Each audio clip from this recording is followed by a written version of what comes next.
Syederalun Badan Meteorologi, Klimatologi, dan Geofisika atau BMKG kembali mencatat ada peningkatan gempa susulan di Cianjur, Jawa Barat.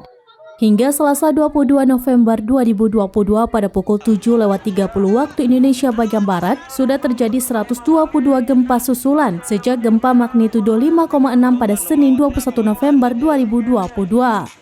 Dikutip dari Tribunnews.com, PLT Kepala Pusat Gempa Bumi dan Tsunami BMKG, Daryono memberikan penjelasan pada Selasa 22 November 2022 melalui akun Twitter resminya ditampilkan grafik gempa susulan di Cianjur.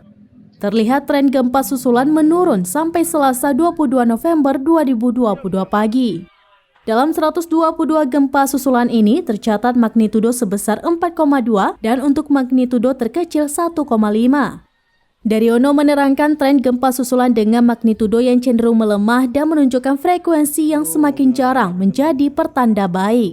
Sebelumnya pada Senin 21 November 2022, sekitar pukul 24 waktu Indonesia bagian Barat, BMKG Stasiun Bandung mencatat ada 97 kali gempa susulan. Selanjutnya, gempa susulan kembali terjadi pada pukul 12 malam hingga 2 waktu Indonesia bagian Barat pada Selasa 22 November 2022. Dalam durasi waktu itu terjadi 9 kali guncangan gempa susulan. Selanjutnya, gempa susulan kembali terjadi pada Selasa 22 November 2022 pada pukul 5 waktu Indonesia bagian Barat.